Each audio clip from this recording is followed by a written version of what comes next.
Estate Show on WGBF AM with your host, Charlie Butler. This is where you'll learn to sell your home quickly and for more money. And now, the host of the Real Estate Show, the guy who guarantees to sell your home or he'll buy it himself, Charlie Butler. Good Sunday morning, Tri-State. You are listening to the Real Estate Show with Charlie Butler and my lovely co-host, producer, and wearer of many hats, Leslie Morgan.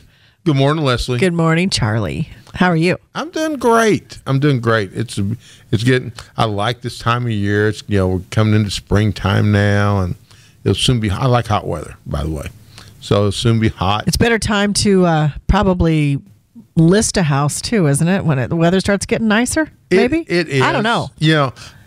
The consumer thinks it is, and it truly is. However, I will tell you this: that I love listing houses in like January, February, all the winter months, because while you don't have as many buyers out there, the buyers that are out there are serious. Because they're not out there looking at paint colors, or just want to, kill a Sunday afternoon looking at houses. It's cold outside, maybe snowing, whatever, and they're interested. Now, this time of year, we're starting to get where a lot more homes listed, more and more buyers, and but for 2 years there have been a constant stream of buyers, which has been a good thing, and so we're happy. Now you just need the inventory. We just need the inventory. That's it. And we've been blessed. We've had, we probably have over a 3-year really, really good run in real estate, and supposedly it's going to at least stay this way till 2021. And even then, they're now, who knows what could happen, of course. Yeah. But they're not predicting a major downturn. But it's just like everything else. What goes up must come down. So we got, we'll have to adjust some, and that's okay. Mm-hmm. Yeah. So let's say that I am somebody who needs to sell my house, whether I'm moving, maybe getting a larger house or rent, or I'm relocating, whatever it is. And I call you to list my house. And what are some tips that you're going to give me? Like if you go into my house and you're like, well, I as far as like how I need to prepare the inside, what I need to do to maybe help sell it quicker or make it look more like this is a great house, even though I may have lived in it for several years. Well, number one is, and I guess this is the most common, and we're going to, obviously, of course, the major repairs, right. If the roof is shot or... Because we learned last week, if you want it to be a marketing tool, fix it.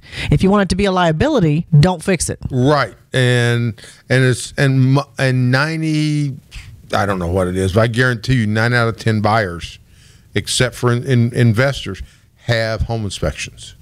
And as you said, as we heard last week from Rob Cahill, the home inspector will go in there, and there are things that you can fix ahead of time that will not, as you correctly put, can be a marketing tool for you. But you know what the number one thing is we tell people outside of the major stuff like that? Declutter.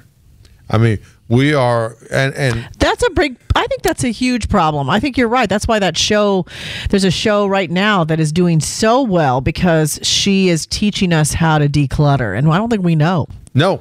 I mean, I don't know about your house, but my wife and I, and it's just my wife and I, and we have stuff everywhere. We have. I tell a little bit of an embarrassing story on myself that my mother-in-law passed away in 1998. So they had a nice house. My father-in-law had passed away a few years earlier.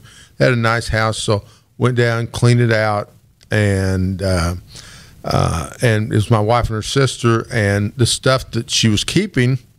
I rented a U-Haul, Penske, whatever it was, and we brought it over here and rented a storage building in Newburgh at one of the storage facilities. That was sometime in 1999. I don't even know the code to get into the gate anymore. So that unit's going to be one of those we see on TV. Don't know what's in here. Let's open it up and see what we got. Yeah, exactly. So it's, I mean, the first few years we would go down there some, and my wife decided a couple years ago she wanted to go down there. And so we had to call them to get the code. And our lock on the door was so rusted we had to have it cut off. Wow. And so for 20 years almost, for 20 years, I've been paying them $80 a month. I never seen anybody. I just dropped the check in their night slot. And, So anything in there that is like you find on some sort of treasure show? That you didn't know you had? Or you're like, oh, I forgot that. And your wife's like, I'm so glad that's there. Yeah. So we went through there, like I said, a couple years ago. And there are some things that have got some value, but there's nothing just crazy. Mainly just emotional stuff. Yeah, I mean, they're for your wife. Yeah, there's some stuff. There's some stuff when back in my other life when we would do, we used to do jewelry shows, and I've still got the portable cases because those cases when you're doing shows will break down into pieces, and you can set them up to look like real jewelry cases. Oh, okay. So I've still got those. Those things probably cost $2,000-3,000 new. So, okay. And they're still in good shape. So if you need to, get a storage unit for your clutter, but get it out of there because people don't want to see all your stuff everywhere. Exactly. And that will also have your house professionally cleaned. Smell. The smell. Yes. Investors call the smell in your house, investors call it the smell of money because investors know who are buying the house for a lot less, that if there's a smell, the general public's not going to buy it, and they're going to be able to get this house for a lot less money. They're going to be able to just rip the carpet out and do their thing and get rid of the smell. Because they want, I mean, if you're a buyer and not an investment buyer, you want it to be lemon fresh. Oh yeah. Yeah. I mean, that's new paint smell or just everything that smells like it's good. Yeah, and here's a good tip. I sold a house not that many years ago, older couple, and nice people, and they both smoked. Mm-hmm. So I thought, don't smoke. Oh, we don't smoke in the house.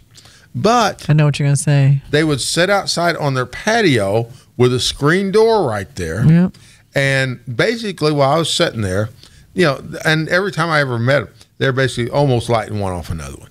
I mean, that's just, which is their business. I don't care. But I had a heck of a time selling that house because the smoke's getting back in there. And I had a couple people say, it smells like cigarette smoke. If you smoke, don't smoke in the house.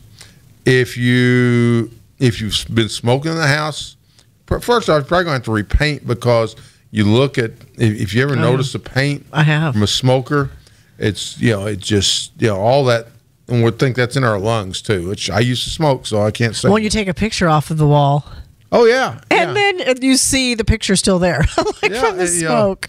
And so. It's yellow. So, yeah. And also something, if you did smoke in your house and you've got your house for sale, it's going to be shown, light a candle. Mm-hmm. And that's kind of. Just the little things. Yeah, it's kind of inconspicuous. But it will somewhat cut the smoke. It'll somewhat cut the smoke smell out. Very good. So, I mean, those are some little things. What are some homey touches? So, what's some tricks that it'll be like just something subliminal, even that you walk in and you're like, this feels like home.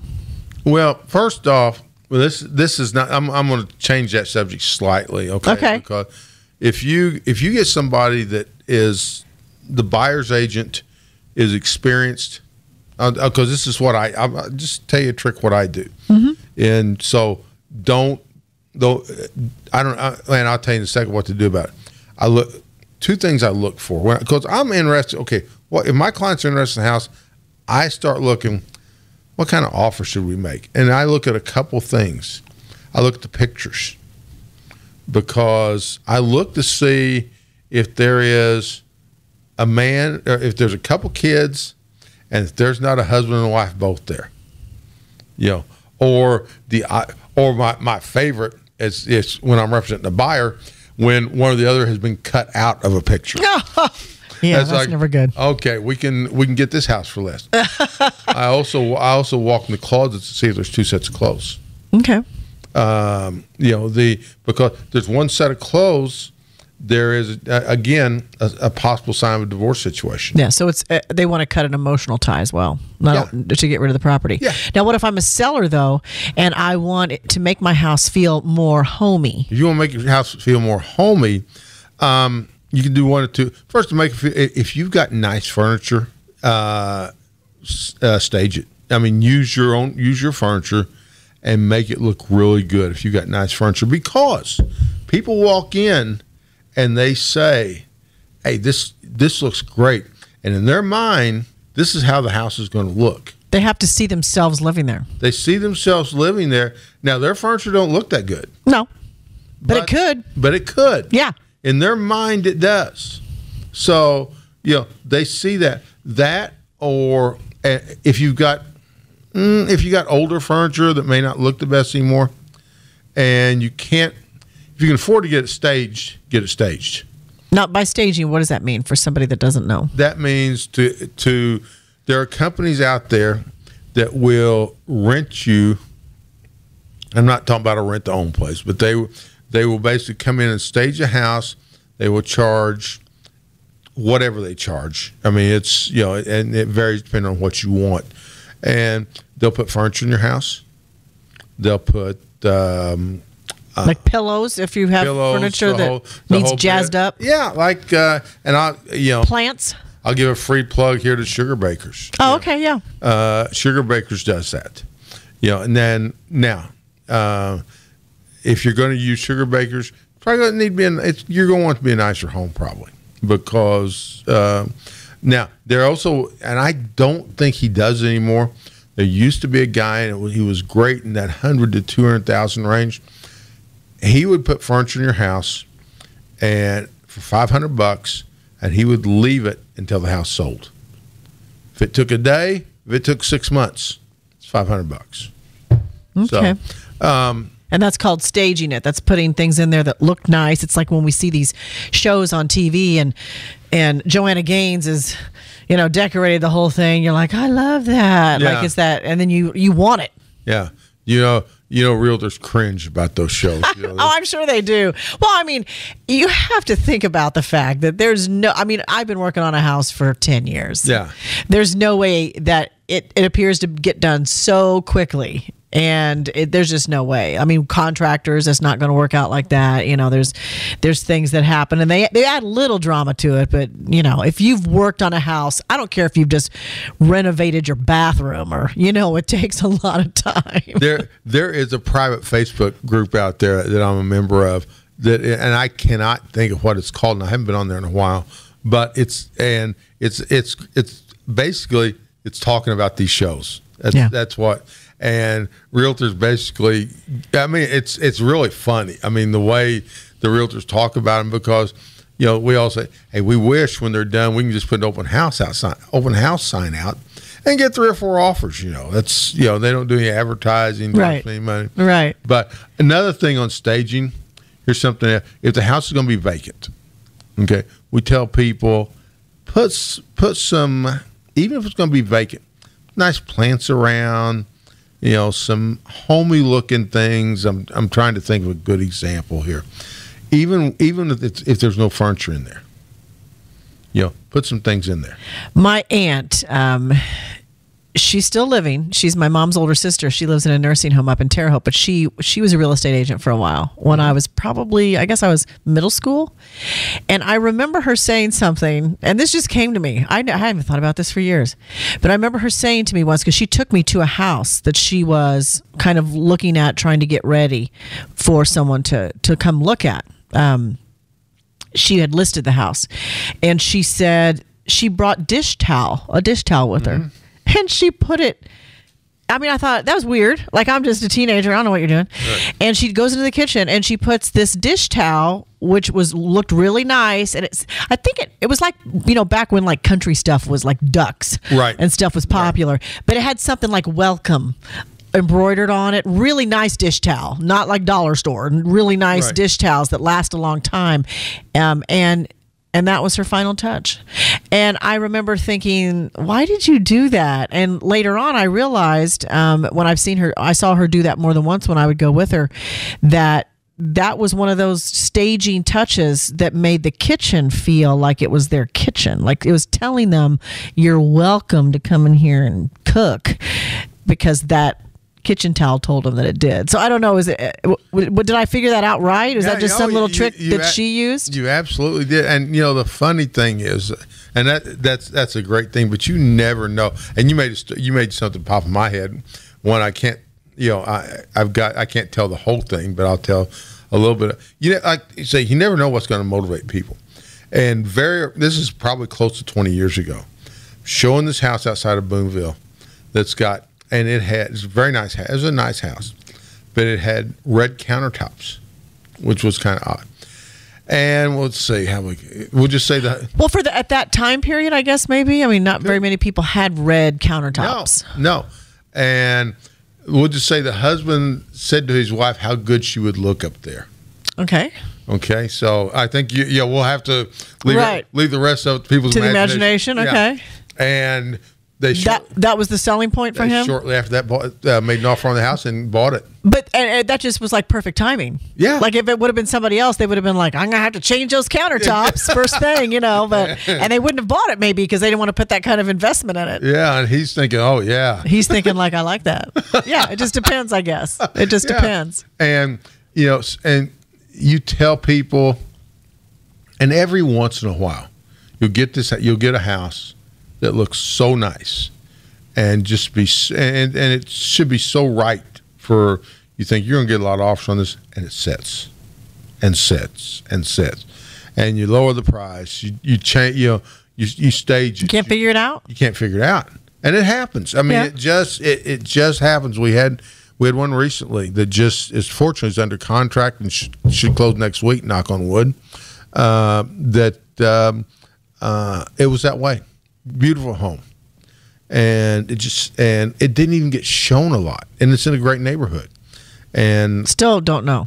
I mean, we do one thing realtors do is automatically, and most realtors do this. They send, like Leslie, if you're a realtor and you show my house, you show my listing, okay, I will send you a form to get your feedback.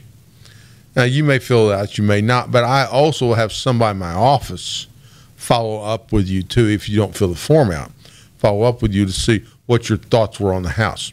So, if we get one off-the-wall comment here. And this is realtor to realtor. This is realtor to realtor. Okay, got it. We get one off-the-wall comment here, then we don't pay too much attention to it. Let's say it's price, okay? And it's almost always conditioner price. 95% of the time is the reason people don't buy. But if it's price, and then we hear it over and over and over, then you go to your seller and say, Mr. and Miss Seller, this is the feedback we're getting. Yeah. They like your house, but they think we're priced too high. So, and let's face it, but then you lower it, and then it doesn't help either. Just depends. Well, you hope it does. Yeah, you hope it does, but then in many cases it doesn't. And there's times, for example, I can think of two of the better rehab investors in town. One of them's been on the show before.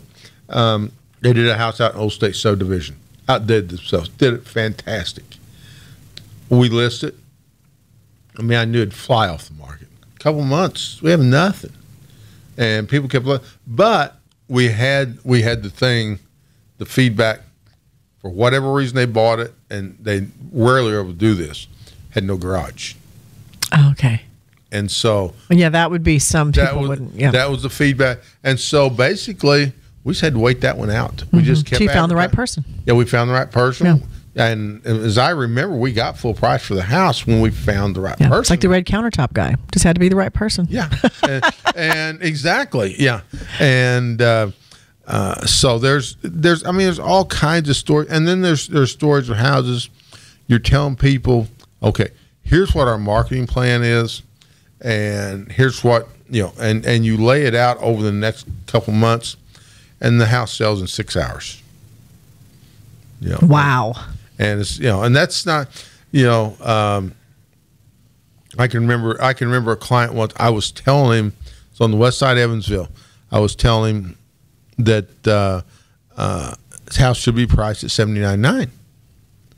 He said, well, I've done a lot of work here. He said, I think it should be just a little more than that. And it's a friend of mine too. So I said, I think that's the right number. And that's kind of a nobody's perfect type thing, Sure. And so he says, okay, we'll do that. I have 3 full price offers the first day. He said, you think we might underprice that just a hair? Whoops. And but that happens. Yeah, it happens. And the only thing you can do is go by the data. You know, I mean, that's all you have to go by. Your house is not no matter how nice you make it, is not necessarily going to be worth more than your neighbor's house. I mean, maybe even if you are way over the top, maybe a little bit. But here's the thing: people say, "Well, it's worth a lot more," but how do we get people in there? Mm-hmm. Yeah, if the neighborhood sells for 150, and your house and your house is worth 200, with everything you did, how do we get people in there? Because people are going to see 200 in that neighborhood, and they'll say they sell for 150 all day long. Yeah. So that's, I mean, and some of these I wish I could use names, but a good client of mine, he way over improved his personal house. Nice pool, the whole bit on the, his entire backyard was like a show area. He put outside bars out there, the whole, and redid the inside. He thought he was in love then, and it just didn't, That's Nothing. not what it was. Thank you. You bailed me out of this lesson. I'm about to say the wrong thing. Nothing was working out as he had planned. So I'm telling him the whole time, I'm saying, you will never get your money out of this house. So stop. He was in a $250,000 neighborhood, and he kept improving it. And I said, you won't get your money. So he meets a great lady. They're married now, and decides to move to a golf course community, and find him 7,000 square foot house there, and which is beautiful. So he said, let's sell my other one. And I said, well, we might be able to push it a little bit to 275. And he turned around. He said, I've got over 400,000 in this. Oh no! And that hurts. I told him, it doesn't matter. It's worth 275. And so I priced it. After we talked, I priced it at 300. He said, maybe you can get 300. I'll lose 100,000 or so. And he got, I think, right at 275. We got 275, 280 right in there. But so don't over improve your house. You never ever, and we talk about this all the time, you never want the nicest house in the neighborhood. And also something we haven't mentioned, you are listening to the Real Estate Show. That's right. With Charlie Butler and Leslie Morgan. And you can always, I ask a lot of questions because I don't know stuff, and I'm very interested in this kind of thing. Always have been. I was that nerdy kid I told you that would go shopping with your mom at Great Scott. Oh, remember Great Scott? Oh, absolutely. And I would go, can I ask if I go over the magazines? I would get the House Plan magazine, really? Not Tiger Beat or Teen Beat. I'd get the house plans. It's a true story. She'd always be like, you're weird. But I'd go home and I'd pick out the ones I liked. I had a little folder that I had all the ones I liked. I would be the kid in the car. This is like at 11 years old. I'd be the kid in the car driving, and I'd say to my mom, that would be a great place to build a house. It's like, really? Who are you? And I don't even know why. I was, I guess, helping my dad build our house that we grew up in. I was like 4 years old, and I was I had my little tool belt that had screws and nails in it. And I was just, I felt like I was helping. And I've always been in that frame of mind, So I ask questions because I'm interested, but at the same time, if you have a question that you're interested in asking Charlie, who is the expert, or whatever expert we have, whether it's home inspection, whether it's insurance, another realtor, investor, whatever it is, then you can just email with questions, and then we can answer them on the next show. And you can, Charlie, they can email you at I just drew a blank. He does have an email.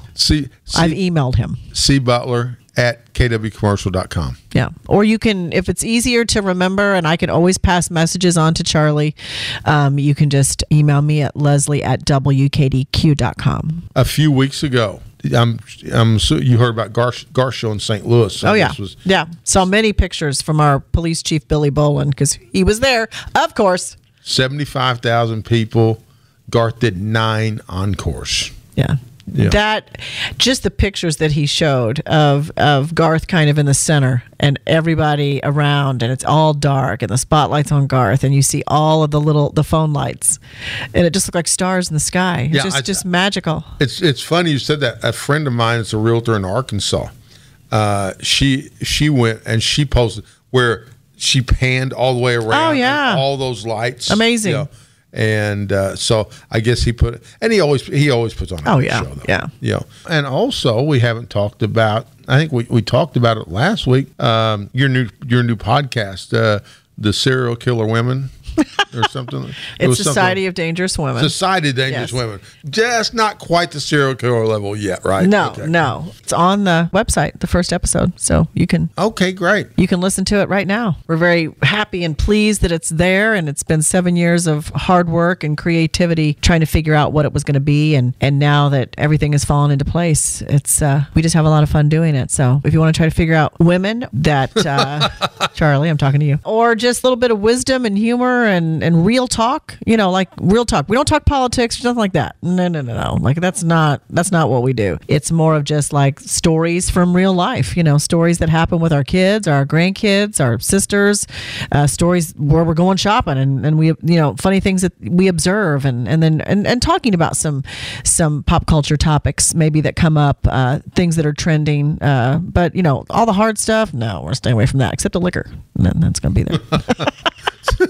Hey, that don't make you bad, Leslie. No, it does not. Actually, that makes us better. Yeah.